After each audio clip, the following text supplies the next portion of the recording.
Hello again, everybody. Zach Attack is here with the Atakline for Tuesday, December 13th, 2011. I'd like to say happy birthday goes out to two people I've seen in concert perform.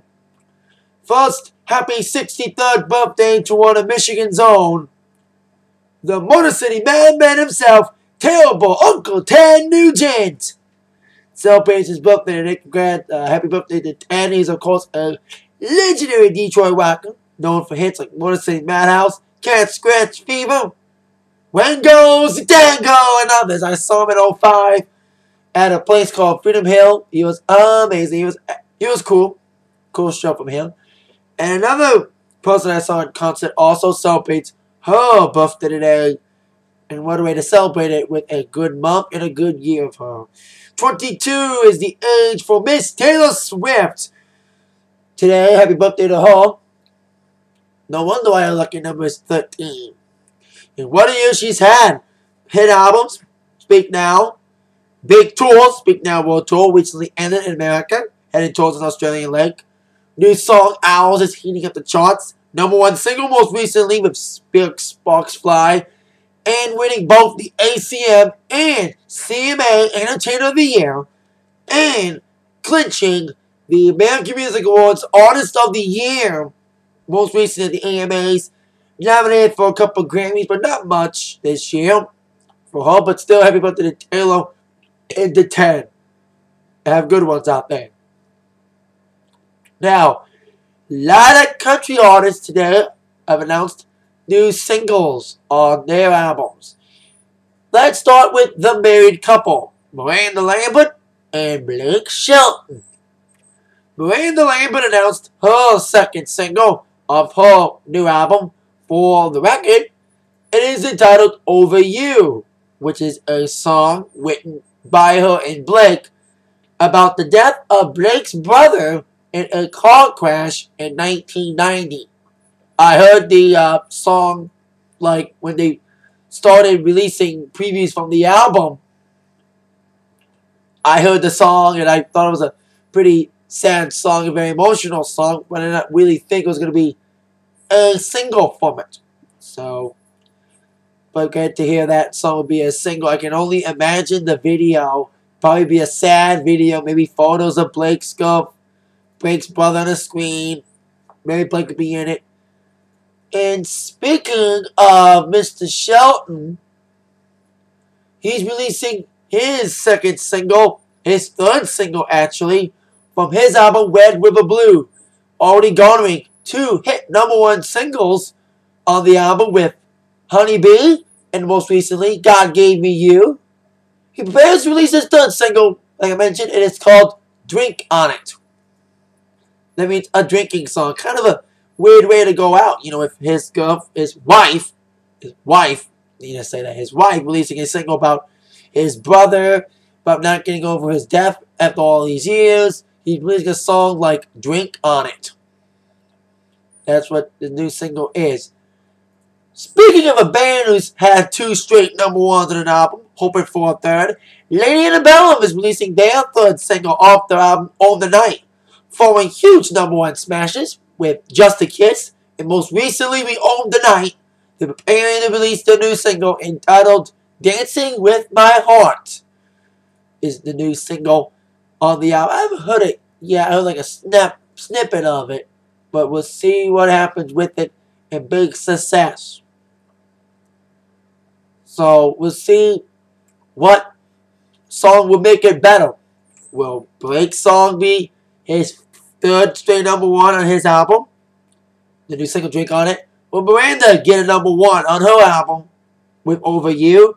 Or will Lady A possibly get the third straight #1 from On the Night? So see what happens when these songs hit the country radio charts in the next couple of weeks and months to come. You'll probably hear it at all the award shows soon enough. Now, on to festival news. A lot of 2012 touring news has been made the last couple of weeks. You know, Coldplay announcing their U.S. dates, skipping Michigan like everybody else is doing. RTP announcing dates, but a couple festivals have announced some things, including Vans Warped Tour, but more specifically, Bamboozle Festival in New Jersey is celebrating their 10th anniversary with a big triple header, headlined by the Foo Fighters, Blink-182, and New Jersey's own and beloved Bon Jovi. Now, this is interesting for Bon Jovi news because we haven't heard much from Jovi much ever since ending their tour this past fall. And kind of an emotional year for them as Richie Sambora went to rehab. And they said this year will be the last tour for a while. Well, they're liars. We'll see if this ends up being a tour, but probably a one-off show. Very interesting to see Bon Jovi involved with bands like Blink and Foo. And it's rare when you see Bon Jovi do a festival show. It's kind of rare, especially in America. So it'll be kind of interesting. I think tickets are about to go on sale or are on sale. So there you go. First major festival news of the year. Bamboozle with Foos, Blink, and Bon Jovi. Celebrating the 10th anniversary of Bamboozle. Now, last night, War was on the air, Slammy Awards, and everybody is talking about one thing, the return of Kane with the mask. I loved it, man. I marked out big time. Bet you everyone saying the same thing. They marked out big time when Kane returned. Glad to see Kane menacing and everything with the mask again. You know, I can't wait to see what he'll do, especially when he gets to the Royal Rumble convention. Evil, menacing for the Royal Rumble. Good ratings though, 2.84 for last night's 3-hour Raw. And Raw, like I said, Raw was a good one. You didn't see my review, watch it, but like I said, Raw was pretty good. I'm glad it gave some young guys some shots with the whole Cody, Dolph, Zach, and Daniel Bryan match was a good match, given enough time. And big time awards was last night being, of course, the Slammies. Now, they presented Slammy on the awards on TV, but there were some awards that were presented off-screen by WWE.com. Mostly comical ones. Like, for example, the superstar who looks like a Muppet, Sheamus. Everyone's been making fun of Sheamus for years, thinking he looks like Beaker. Now he's getting positive acknowledgement for it. Next award, like I said, mostly comical. The most predictable outcome was when Kevin Nash powerbombed Santino Marella after he showed Nash's trumpet. And I saw that coming like everyone did. I was like, look out Santino for a kick. Bam, he did. PB Herman Bowtie Award went to David Otunga. Comeback of the year, I think we know who that went to. The Rock. Winning 2 awards. Winning game-changing moment and comeback of the year.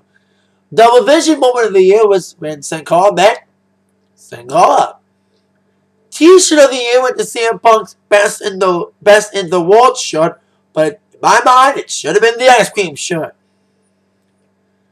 Most regrettable ring attire of the year, Michael Cole having to wear Triple H's trunks in the match against Zack Ryder back in July, when Triple H took hold as the COO.